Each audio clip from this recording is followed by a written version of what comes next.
Paano ba gawin mga kalikot? Yung nauuso ngayon, yung battery ng motorsiklo na gamit ay LiFeO4 battery or yung tinatawag na lithium iron phosphate na battery.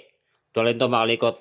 So gagawa tayo ng battery para sa ating motor na TMX 155. So may outcome nito, output nito is 12.8 volts.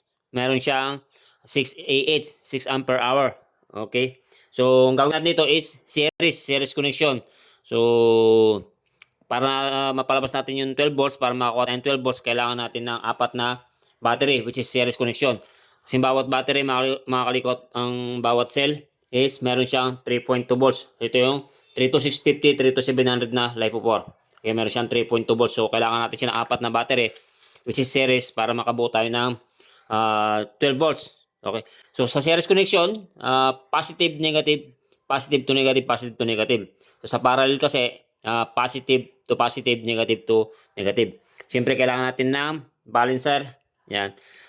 Importante ang balancer mga kalikot para balance yung pag-charge sa bawat cell. Kasi kung walang balancer, kapag nag-charge, it's either na full charge na rito or hindi pa full charge yung kabila, full charge na. So, hindi balance yung pag-charge. Pag may balancer tayo, sabay na sinacharge yung bawat cell, yung bawat battery. So, kailangan natin ng balancer. So, kapag ang gawin natin is motor, battery para sa motor, kahit di na kailangan ng BMS. Yan. Base sa mga napapanood ko, sa mga inaral ko, na hindi na kailangan ng BMS. Kasi ang BMS, protection para sa mga discharge saka overcharge.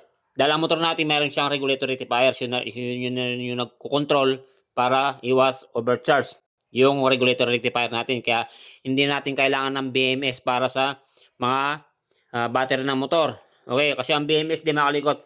Once na ginamitan mo ng post-start, mamamatay yung BMS. Kasi pagka post-start, ginamitan mo post-start, bumaba kasi sa 12 volts yung battery natin. Kaya namamatay yung BMS. Okay, so hindi natin kailangan ng BMS kapag ang gagawin natin is battery para sa ating motorsiklo. Active balancer lang, sapat na mga kalikot. So, yan. Tapos to case.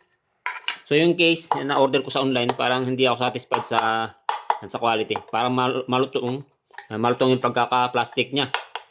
So, nabili ko ito 150, itong cover. Tapos, bawat cell ng LiFeO4 is 70 pesos. Ewan ko na lang sa iba. Okay? 70 times 4 is 280. Tapos yung balancer, iba-iba yung presyo yan. May 199, may 200. Ayun. So, 200 plus 150, 350 plus 280. Magkano na? May na ako sa mata. Yan. 480 plus 150. Ayun, 630. 630 ito. Lahat na ginastos ko. Pero siyempre, yung mga hinang-hinang. Yan. Tsaka mga mga ano to. Yan, mga soldering lead. Tapos, hindi kasama to mga kalikot ha. Yan. Yung tornilyo para dito. Tapos, ang ginamit ko nito mga kalikot, hindi yung tapping wire, yung para gamitin sa pag-series. Ito lang ginamit ko siya, no, yung solid na stranded para sa bahay. Yun ang ginamit ko. Yan. Dito rin. Yung gumamit ng tapping wire. Pang sarili ko lang naman eh. Yan, paano gawin niya mga kalikot? So, sa series connection, ganito lang yan. So, yan, kasi nakapaikot na apat yan. So, meron tayong drawing dito. So, marami naman ang gumagawa ng video tutorial na regarding sa ganito. Yan. Sa series, parang ganyan, oh.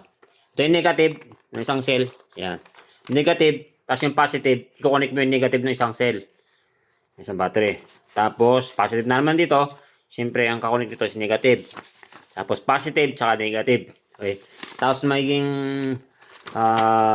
negative natin sa battery terminal, sa pagkakabit natin sa motor. Ito na yung negative supply natin. Ang pinaka main negative supply, tsaka dito yung positive. Yan, positive. Sa wirings. Dito. So, ganoon lang yung tinatawag na series connection. Okay, positive to negative. Okay, tapos, paano ikabit yung balancer? Yan, active balancer mga kalikot. So, yan. Drawing na lang din tayo. Kasi naikabit ko na yan. Hininang ko yung mga kalikot, oh. Yan, hinang. Tapos dito, hindi ko na ginamitan ng nut dito. Dito ko na hininang. Kasi ito, nagsisilbi negative to mga kalikot. Yan, oh. Ito. magsisilbing negative. Tapos dito, positive yan. Hindi ko na rin hinihinang, hindi ko na binolt para mas solid. Tapos ito, yan, hinihinang ko yan. So, yung positive, yung negative, ito, dito yan. So, negative din ito mga kalikot. Excuse me po. Tapos yung positive, ito. Yung positive. Okay. So, balancer, paano yung ikabit? So, sa active balancer mga kalikot, meron niyang 5 wire. Ito. Yan. So, pinaka-guide natin dyan yung black wire. Black wire. So, pag ganyang position, ito yung black, bandang left. Ito. Wait lang. Ayusin natin, camera. Zoom natin konti. Para makita nyo, zoom, zoom, zoom. Yan. Isa pa. Yan. So, dito yung black. Ito. Yan, black. So, yun yung negative mga kalikot. Yan, yung negative. So, unahin natin yan, yung black. Dito natin ihinang yan. Pag ganyan. Okay, which is ito ngayon, no? Ito, yung black na to. Yan, dito, sa negative. Sinama ko na to, ito papunta sa, yan. Dito sa magiging negative terminal. Okay, black. Tapos, may nakasulat yan mga kalikot dito. Yan. 1, 2, 3. 1, 2, 3, 4. Pare-pares na ang kulay yan, gray. Ayan o, gray. So, itong number 1, yan. So, may kakonek yan. Lahat na yan, gray ha. So, susundan mo lang yan. Ayan, next sa black. Ito na yan, pag ganun. Yan. Dito. Kahit di mo naman sa gitna yan eh. Kahit di mo nilagay sa gitna yan eh. Kahit dito. Yan, dito. Basta, nandyan yan. Tapos yung number 2, pag ganun. Okay. Tapos yung number 3, pag ganun. Tapos yung number 4, ito na yung magiging sa positive natin. Yan, pag ganun. Which is ito yun, no? Balik natin. Yan. Ito. Itong green na to, pinakalas. Yan. Dito sa positive. Yan. Sinama natin sa wire, papunta sa positive terminal. So, ganun lang mga kalikot. Tapos sa ating active balancer, so, bago nyo itakip yung cover dito, pag nailagay, tapos bago itakip, meron niyang switch.